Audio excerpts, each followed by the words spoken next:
Hey all, I saw some questions about aliases, and so I thought I would talk through how I use them in Intuitive Keys and why I use them and what I get out of using them. So let's just go here to the edit menu real quick. And the first thing we want to do is we want to click on this show memory usage button here. All right, so we're going to turn that on. And over here, we're going to see how many kilobytes of demand this sound makes on the RAM. Okay. So this sound has Vintage Pad and House Roads. So that's it right there. And we're going to go forward to the next sound. And that is three different pads, Vintage Pad, Deep Blue, and Nitrogen. And you'll notice that this instance of Vintage Pad is still ringing out. And when we start playing, then we start playing these other two instances. So what's going on here? How does that happen? Well, that happens because these are aliases. You'll see this little green arrow here. And that's pretty illustrative. Alias is a pointer. It points at some other instance of that instrument. So Vintage Pad isn't right here. It points to it.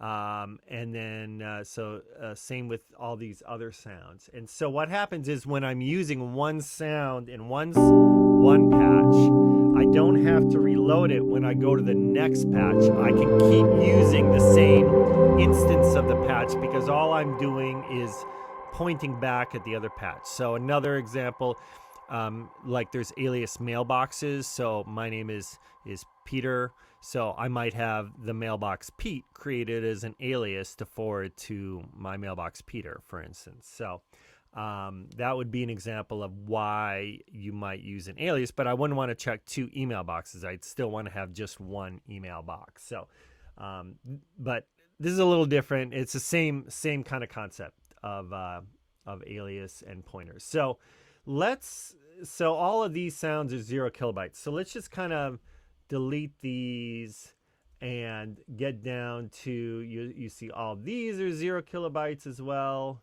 All these synth sounds, keyboard sounds, orchestral sounds, movement sounds, and then we have aliases, all right? And so these are sort of the stock aliases. And if I just kind of back up a little bit, for instance, you can see that in these pads, I've got, these are all layers. And then these are kind of the ones that kick off with the little IK in front of them. They're individual instrument channels. So these are all layers of the ones that have the IK. All right. So that's kind of what's going on just for Intuitive Keys users. And so if we delete this aliases, we get down and the only thing left is this scary black folder with all these hash marks in it. But you see here the actual demand that these patches place on RAM. So these are where the actual patches reside. So let's play with these patches a second and pretend we're not going to use aliases. So let's say I took those patches and this one, and I created a new patch from this, okay? So first it's going to tell me, okay, you're using 4 different sounds. That's going to create a CPU demand, all right? Because you're playing 4 instruments at once, but this is a different issue, okay? So we're going to create that sound. You can see it's 16 megabytes. Now there's no arrows here, and so if I'm playing this pad, and then I go over to this one, the Vintage Pad isn't still ringing, and same with here. So if I go here and I back up, Deep Blue isn't ringing. These are new instances of the sound. All right, so that's an example of why we would want to use aliases, and it's dumb to not to. All right, so let's say we wanted to create an alias from here of this combination. All right. So we would go Command C and then Command Option V is what creates an alias. So this is, now these are all pointers, right? So, and we see 0 kilobytes. So maybe we can delete this. All right, so let's just, right here, right? And so that all behaves well. You can see these are the same instances. But if we delete this original combination here, it says there's 4 aliases that depend on this. So when we delete this, this patch has no more sounds in it. All right, there's nothing there. So for that reason, what we want to do is we want to create aliases first before we do any mixing and matching. All right, so we're going to Command C, and then we're going to come over here. We're going to do new set, and we're going to call these aliases. And then we're going to Command Option V all of these patches in here, and these all show up with 0 kilobytes. Okay, so now when we take Deep Blue and let's do it this way. A little bit better form is to create a set first. So let's create 2 sets for 2 different songs, and we're going to kind of do this. We're going to create maybe a rock tune, rock and roll, and we're going to create awesome pads. Okay, so in the pads set, let's take nitrogen, Highlander, deep blue, vintage pad, let's see here, pink sky, and purify. All right, we'll copy all those and we'll paste those into here. Now I don't need a Command Option V them because they are already, I don't need to create aliases because they're already aliases. So these are copies of these aliases. That's what I want you to understand. So if at this point we were to take these 4 sounds and create a new patch from them, we still would, potentially put some CPU demand, but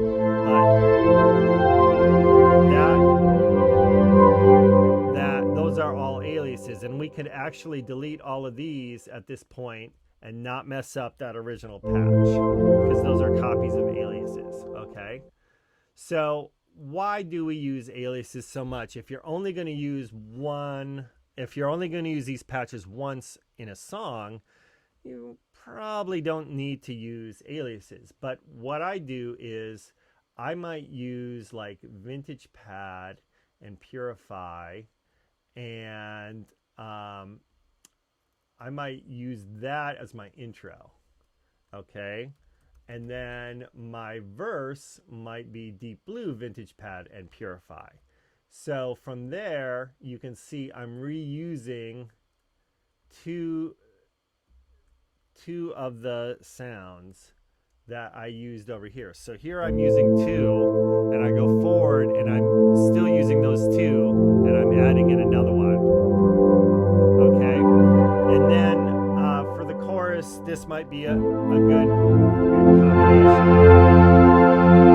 Okay, so you can see how you can build and yet and kind of reuse sounds. So then verse 2 might look just like verse 1, but I'd move the mod wheel like say up there. Let's see what that sounds like. So in Intuitive Keys, the mod wheel moves the trackball in the X direction, and Aftertouch moves it in the Y direction. All right, that kind of gives every sound some emotional range. So I hit save with the trackball where I want it, and then it'll be there next time. So let's see. Let's back up, go forward. There it is. Okay, and the chorus, same thing. Maybe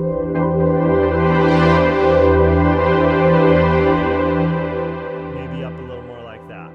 And then here I'm going to show you how crazy you can get. You really don't need to worry about form anymore. We could we could add nitrogen into what's in chorus 1 and call that our bridge.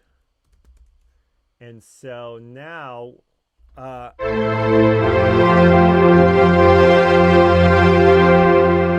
have all kinds of stuff going Okay, and then, oh, this should be chorus 2, right? And then maybe chorus 3 adds in Pink Sky.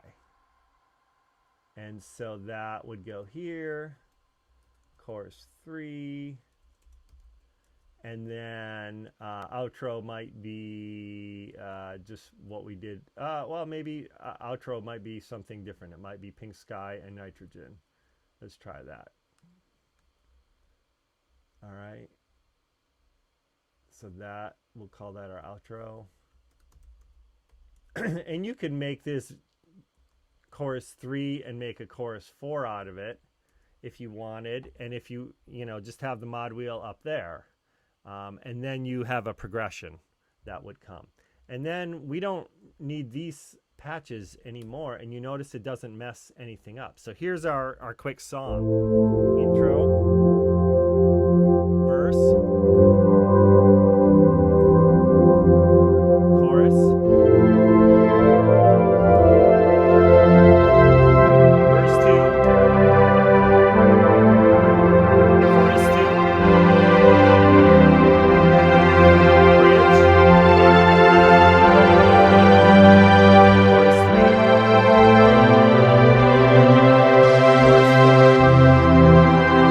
and outro.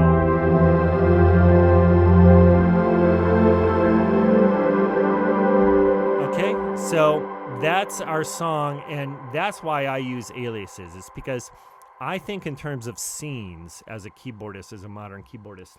I want to step through each section. I want to have something similar, but something fresh, something new for the ear to latch onto.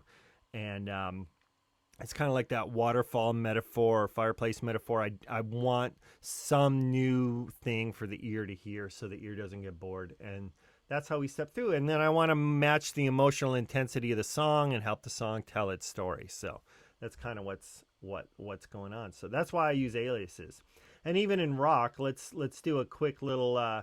So for rock, typically we wouldn't use as many sounds, right? We might only use a classic organ.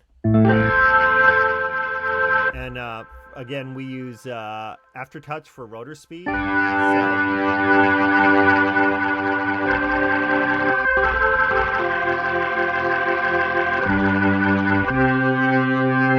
And then, nice. But there might be a time where we would want to layer these two patches. So maybe we want to come in with the organ and then add the electric piano. So we're here, or maybe come in with the piano, right? And then, so.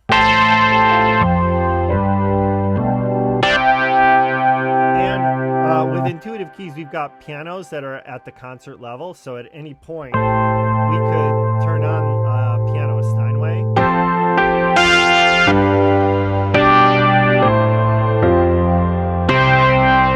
So that's a little different than an alias, but it's an idea to try to minimize instances of something. That's really what I'm trying to do over here. And then we add the rock and roll layer.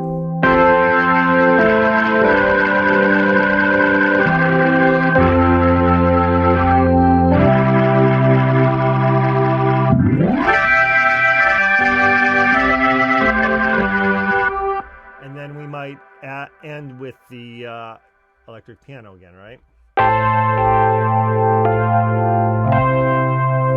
So that would be my rock and roll song. It would be probably much simpler, but it gives us the ability to kind of move through layers and kind of have things set up the way we want them. And maybe we'd even want the organ, the same organ, but we'd want the mod wheel to be up a little more for a certain section or something. So we could save that in. So that's aliases, folks. That's how we use them. And once you kind of understand the trick is create the aliases first and then work from those.